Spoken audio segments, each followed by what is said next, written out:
Tengo el gusto de platicar para el público de Revolution Now con David Lask, General Manager de Tala. David, un gusto que estés aquí con nosotros. Agradezco el tiempo que das para compartir tu experiencia con nuestro público. Y bueno, con lo que yo quisiera empezar es preguntándote que nos dijeras quién es David Lask. Claro que sí, Gabriel. Muchísimas gracias por tu tiempo también. Un placer estar aquí con ustedes. Y te cuento un poquito más de mí, ¿no? Yo llevo ya un buen rato, ¿no?, en el sector fintech en México. Empiezo mi carrera en el sector fintech en México al darme cuenta, trabajando por uno de los bancos más grandes del país, ¿no? Darme cuenta la gran oportunidad que hay en el mercado mexicano para poder usar la tecnología y mejorar la experiencia y los servicios que tienen los usuarios en México relacionados con finanzas, ¿no? Yo lo que vi ahí, que fue esto por ahí del 2014, 2013, ya se empezaban a ver pues varias tendencias en el sector financiero, aprovechando la tecnología que ya se estaba desarrollando en otros países, ¿no?, para aplicarla al mercado mexicano y poder extender y mejorar la oferta de servicios financieros, ¿no? Yo con eso en mente voy a hacer una maestría específicamente relacionada con el tema de fintech y regreso para unirme al equipo de una empresa que se llama Visor, ¿no? Visor, el objetivo era una plataforma de riesgo que tenía como propósito poder medir el riesgo implícito de una pyme, ¿no?, que sea proveedor de una gran empresa, para poder darle acceso a productos de factoraje. Veíamos eso porque entendemos que el sector pyme en México pues es uno de los motores de nuestra economía, y eso todos lo sabemos, pero al mismo tiempo pues sí tienen muchas dificultades para acceder a estos productos, ¿no? Entonces, con eso en mente desarrollamos este modelo que, dado la dificultad para poder alinear pues una empresa multinacional, sus proveedores y la banca, yo salgo de la empresa de Visor para lanzar una empresa que se llama Crece, ¿no? Crece particularmente enfocada en préstamos a pymes, la cual ha tenido un crecimiento bastante significativo en México como uno de los líderes en préstamos de pymes en el sector fintech, ¿no? Eso cubriendo el área, el espacio de pymes en México. Posteriormente me muevo a servir al mercado de consumidor, ¿no?, que es un mercado muy difícil en México. Todos sabemos que, dado que una gran porción de la población en México es parte de la economía informal, esto se lleva a dos cosas: una falta de acceso a productos financieros, y si no es una falta de acceso, son unas economías alternativas, ¿no?, que generalmente pues le cuestan mucho trabajo a la gente, y que hablamos de estos temas como de usureros, ¿no?, prestamistas que cobran cantidades de intereses sumamente altas, y que mucha gente accede a ellos pues, porque es la única opción que tiene, ¿no? Entonces, con eso en mente arranco este proyecto junto con Tala, con el propósito, ¿no?, de poder mejorar la inclusión financiera en nuestro país. Y pues aquí estamos ahorita con muchísimas cosas que hacer, muchísimo futuro que nosotros vemos por delante, y muy felices de estar apoyando a este sector de la población. Gracias, David. Sin duda, hablar de la pandemia es hablar de un antes y un después pues me podría aventurar a decir, en cualquier actividad humana. Y específicamente en la industria financiera, pues esta pandemia ha ayudado a acelerar varios procesos. Entre ellos, pues buscar diferentes formas de pagar, los medios de pago. Tú eres experto en este tema. ¿Qué nos podrías decir de cómo está la actualidad de los medios de pago, no solo en México, sino a nivel global? Claro que sí. Pues mira, empezando a nivel global, hemos visto un avance significativo no solo en países ya desarrollados, sino también en países en vías de desarrollo, que es donde generalmente más falta hacen este tipo de nuevos procesos o sistemas de pago. Aquí en México se ha adoptado una gran parte de las tecnologías ya disponibles, gracias a la ley FinTech que nosotros vemos en 2018, que comienza a darle más visibilidad o más regulación para estos nuevos tipos de procesamiento de pago digital, lo cual ha abierto muchísimas puertas para que empresas mexicanas como internacionales accedan al mercado y empiecen a ofrecer este tipo de servicios, ¿no? Aquí en México nosotros tenemos la ventaja de que hace algunas décadas ya contamos con este concepto de banca de corresponsalía, o que fue hecho específicamente para cubrir la falta de acceso a la banca que se tenía en México. Y con esta banca de corresponsalía, pues es lo que permite es que terceros puedan llevar a cabo transacciones a nombre de los bancos. Entonces, con eso empezamos a ver ya desde hace un buen rato nuevo tipo de movimientos. Como sabemos, pues hay muchas transacciones que podemos ir aquí a la tienda de la esquina y pagar nuestra tarjeta, depositar dinero, pagar diferentes servicios. Y con eso en mente se ha empezado a desarrollar este sector que con estas nuevas tecnologías pues solamente lo ha empujado, ¿no? Y sumándole a eso el tema de la pandemia por la cual estamos pasando, que como bien dices, no hay un antes y un después de esta pandemia, y desde nuestro punto de vista lo estamos viendo muy claro. En el último año y medio aproximadamente, hemos visto un crecimiento de la adopción de tecnologías digitales de más del 50%, lo cual algunos artículos dicen que es algo que nosotros hubiéramos podido lograr entre 5 y 10 años, ¿no? Y se logró en más o menos un año. Gracias, a lo mejor no por las razones correctas, no más que realmente ver cuáles son las ventajas de estas nuevas tecnologías financieras, estos nuevos canales y pasarelas de pago digitales. Es más por una cuestión de necesidad, ¿no? Dado que estamos confinados, dado que no podemos salir de casa, dado que hay mucho comercio cerrado, pues la gente empieza a adoptar eso.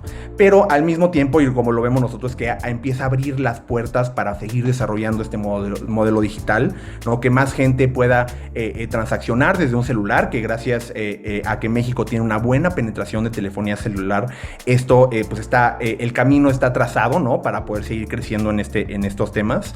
Y con eso en mente, pues nosotros queremos aprovechar que siguen avanzando estas nuevas tecnologías para poder seguir ofreciéndola a nuestros usuarios, ¿no? Y que los usuarios lo vean como esta nueva manera de operar financieramente, ¿no? La nueva vida financiera de la gente, que más que nada pues se convierte de ir a una sucursal del banco, estar en la cola, sin importar, aunque lleves 10, 15 años trabajando con ese banco, no hace una gran diferencia versus un cliente nuevo, ¿no? Ese tipo de beneficios que se debería demostrar la banca, pues que no existen, pues eso se transforma más en una experiencia digital que tienes al alcance de tu mano, ¿no? Oye, David, durante mucho tiempo, uno de los temas pendientes que ha tenido la industria financiera y a nivel Latinoamérica es la inclusión financiera. Es un tema que pues no se ha podido abatir. Ahora, con esto que tú me mencionas de esta nueva forma, de este uso de la tecnología para acelerar los medios de pago, la economía en general, ¿cuál crees que sea el impacto en la inclusión financiera? ¿Si realmente podremos movernos de ese marasmo en el que nos encontramos? Mira, todavía hay un largo camino por recorrer, pero mi respuesta es definitivamente sí. ¿Por qué digo eso? Una de las principales razones por la cual hace falta esta inclusión financiera o hace falta este acceso a mayores productos para una gran parte de la población en México es debido a un concepto que se llama asimetrías de información. ¿Qué quiere decir eso? Quiere decir que la mayoría de los usuarios no tienen acceso porque no tienen un historial crediticio o porque no tienen información que la banca pueda utilizar para darles una calificación o para analizar cómo es su estatus financiero y poderles dar un producto, ¿no? Ese ha sido el problema, pues, históricamente. Dado no solo en México sino en otros países también, dado que la base de la población pues generalmente está marginada, no solo en temas de acceso, sino falta de acceso por falta de información. Un buen ejemplo de esto sería, comparemos a alguien que tiene un trabajo formal, ¿no? Que tiene una relación con la banca, que tiene pues ese trabajo formal y tiene todos los comprobantes de nómina, ¿no? Tiene comprobantes de domicilio, está inscrito ante el IMSS, ¿no? Toda esa documentación que una persona que a lo mejor trató de arrancar un nuevo negocio y está vendiendo productos por internet no va a tener, ¿no? Entonces eso es una diferencia sumamente importante, pero estas nuevas tecnologías lo que te permite es usar la información que sí está disponible, ¿no? De estos usuarios para darle lo que nosotros le llamamos una identidad crediticia. Entonces, en lugar de empresas como Tala, que son muy enfocadas en tecnología, en lugar de depender del buró de crédito de una persona, de sus comprobantes de nómina, ¿no? Su comprobante de domicilio, nosotros podemos agarrar información directamente del celular de la gente o de terceras fuentes para poder darles este tipo de servicio. Entonces, sí creemos que poder seguir desarrollando estas nuevas metodologías para analizar crediticiamente a la gente nos permite empezar a avanzar más en el tema de inclusión financiera al poder tener más información pues más similar entre las distintas personas respecto a su acceso o a su posibilidad de acceder a un crédito. Ahora, Gabriel, aquí hay un tema muy importante, ¿no? Que es el acceso a la información. Como sabemos, nosotros muchas veces vemos cuando alguien nos pide información, que le demos acceso a nuestra información, lo vemos como un tema pues, riesgoso, ¿no? Y muchas veces nos dices, es no un gran reto. Exactamente, no compartas tu información con nadie, esa información es solamente tuya, lo cual es una realidad, ¿no? La gente es dueña de su propia información. Sin embargo, nosotros lo consideramos de esta manera. Esa información, la razón por la que pensamos nos da tanto nervio compartirles porque es información muy valiosa, ¿no? Y puede ser información muy valiosa usada para bien o para mal. Y el problema que nosotros vemos y lo que recordamos cada día es qué pasa si usan esa información para mal. Si alguien me pide acceder a mi información y la comparten con terceros, me empiezan a llegar ofertas por todos lados, ¿no? Saben dónde vivo, saben esto, saben el otro. Entonces, realmente uno de nuestros propósitos como empresa es poder generarle la confianza a esa gente, que sepan que la información que ellos comparten va a ser utilizada de buena manera, ¿no? Y poder usar esa mentalidad de, o sea, quiénes son las empresas que me van a ayudar en lugar de alguien que me va a tratar de dañar con mis datos, ¿no? Para poder seguir empujando el acceso al financiamiento y la inclusión financiera también, ¿no? Entonces, ahí nada más una nota final en algo que nosotros hacemos en Tala con ese propósito es, claro que hay ciertas regulaciones respecto al acceso a la información, y la gran mayoría de las empresas lo que hacen es seguir esas regulaciones, ¿no? La mayoría digo porque algunas ni eso hacen, ¿no? Pero bueno, ese es otro tema, pero lo que nosotros vemos en Tala es que eso es la base de lo que necesitamos cumplir para nuestros clientes, ¿no? Cumplir con esa regulación, pero no para ahí. Sí. Hay mucho más que nosotros podemos hacer para que la información de la gente sea utilizada de buena manera y ellos no se sientan en riesgo. Y es lo que tratamos de hacer en Tala. Te pongo un ejemplo. En Tala no hay nadie que pueda tener acceso a la información personal de una persona. Ninguna persona puede tener acceso a la información de un usuario, ¿no? La información que fluye por las plataformas de Tala es completamente encriptada, ¿no? Para que no se pueda tener acceso a ella y se pueda usar de mala manera. Entonces, con eso en mente, no es algo que necesitamos por regulación hacer, pero lo hacemos para poder darle esa mayor certeza y protección a nuestros usuarios. Sí, totalmente de acuerdo, David. Y hablando de esta parte de la inclusión financiera, hay sectores muy específicos de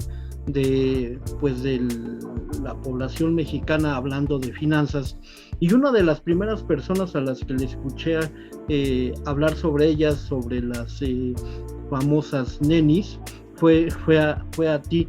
Y ha sido un sector que no hemos visto y ya no es de ahora, tenía muchos años, ¿no? ¿Qué nos puedes platicar para nuestro público? ¿Qué es este sector? ¿Cómo se conforma? ¿Y de qué tamaño es? Claro que sí, con todo gusto. Mira, creemos que el sector de las nenis ejemplifica muy bien los cambios que nosotros estamos viendo como respuesta a las nuevas tecnologías digitales que hay disponibles en el mundo, ¿no? Como bien dices, el sector de las nenis no es algo necesariamente nuevo, ¿no? Es un sector que nosotros ya vemos existiendo de hace mucho tiempo en México, pasando por la venta catálogo, ¿no? Todo este tipo de empresas que han salido alrededor de esto, que te ofrecen, ya sabes, ciertos catálogos para que tú puedas vender a tus círculo cercano, a tus amigos y todo eso. Digamos la definición de nenis, ¿no? ¿Qué es la definición de nenis? Sí, pero ¿por qué eso todavía no se...? Bueno, nenis es algo más nuevo, el concepto como tal sale. ¿Por qué sale? A causa, esto como decía es algo que viene existiendo de hace un rato, pero a causa de la pandemia, ¿qué pasa en México? Hay dos cosas que tienen un fuerte impacto en nuestro país, ¿no? Uno que es la pérdida de empleo, ¿no? Que muchas empresas como salieron, pues tuvieron que cerrar, muchas horas recortaron a su personal, entonces hay mucha gente que se quedó sin un trabajo formal, y al mismo tiempo, como seguimos viendo ahorita en México, hay un fuerte presión inflacionaria en nuestro país. ¿Qué ha causado eso durante la pandemia? Pues un doble impacto para la gente, ¿no? Por un lado, mucha gente que está perdiendo su trabajo, pero al mismo tiempo está viendo que los bienes básicos para vivir están subiendo de precio por encima de lo que se esperaba. Entonces, esto empieza a generar esta necesidad para generar ya sea un nuevo ingreso o un ingreso adicional adicional para la gente en México, ¿no? Y esto, la respuesta que nosotros hemos visto es por parte de las nenis, que es muchas personas, principalmente mujeres, que empiezan a vender productos en línea para cubrir esa falta de ingreso o para compensar el ingreso que ellos están teniendo durante la pandemia. Creemos que es un muy buen ejemplo de este cambio porque ejemplifica muy bien cómo la tecnología permite a la gente estar un paso adelante, ¿no?, de otros sectores que a lo mejor todavía no llegan a ese punto o no se adaptan a estas nuevas tecnologías. Entonces, ¿qué pasa? Estas nenis, ¿no?, que hoy en día en México, de acuerdo a nuestros análisis, hay aproximadamente 5.2 millones de ellas en nuestro país y generan aproximadamente 9.3 millones de pesos en ingresos al día, ¿no? Lo cual sí son sumas significativas, pero al mismo tiempo, pues este sector sigue creciendo y necesitan pues crédito para poder comprar más inventario, para poder seguir vendiéndolo, para mandarlo a sus usuarios, ¿no? Entonces, esa falta de dinero, ¿dónde la consiguen, no? Esa es la pregunta. Oye, yo soy una neni, me está yendo bien, quiero crecer mi negocio, ¿qué hago ahora? No pueden ir con la banca tradicional por la misma razón que ya platicamos, que es, pues al ser un sector relativamente informal, no tienen acceso a este tipo de productos, ¿no? Entonces, ahí es donde entran las empresas de fintech, particularmente empresas como Tala, que pueden darle un servicio a este sector que no tiene necesariamente tiene un historial crediticio, que están tratando de crecer, están muy metidas en componentes tecnológicos, entienden cuál es la tecnología que necesita para poder transaccionar en línea, ¿no? Entonces, empresas como Tala, que pueden usar información alternativa para calificarlas, entran en juego para servir a este nuevo mercado, pues que sigue creciendo en nuestro país, ¿no? Muy interesante, muy claro, David, muchas gracias. Pues sí, un sector que totalmente nos ha pasado como sin verlo y que ha crecido bastante. Oye, David, pues sé que siempre un hombre tan ocupado como tú tiene poco tiempo. Agradezco el que nos hayas dado estos conceptos, hayas compartido tus conocimientos con nuestro público. ¿Algo más que quieras agregar ya como colofón? Oh, Gabriel, muchísimas gracias a ustedes. Repito, un placer estar aquí, un placer de compartir esta información. Y pues para cerrar, un par de temitas aquí, ¿no? Esto es nuevo sector fintech que nosotros vemos hace más de 6-7 años en México. Sigue creciendo, ¿no?, a tasas exponenciales, y la razón por eso es porque México sigue necesitando este tipo de productos. Es una industria que sigue siendo relativamente nueva, entonces todavía estamos pasando por este proceso de consolidación de qué es lo que funciona en México, qué es lo que no, y de ahí va a seguir el empuje para crecer, va a seguir pues en los siguientes años, cuando ya los diferentes modelos que existen se vayan adaptando más para la gente mexicana. Tala, la verdad, nos orgullece mucho ser parte de ese movimiento, nos orgullece mucho ser una de las, seguir desarrollando estas tecnologías, estos nuevos productos, estos nuevos ecosistemas financieros para la gente que al día de hoy pues sigue teniendo este tipo de dificultades para acceder, y seguir adelante. No, creo que hay muchísimo trabajo por hacer, todavía nos hace falta muchas cosas para realmente considerar a México como un país financieramente inclusivo, pero muy felices de ser parte de esto, y repito, muchísimas gracias por su tiempo teniéndonos acá, y lo que necesiten saben que estamos a la orden.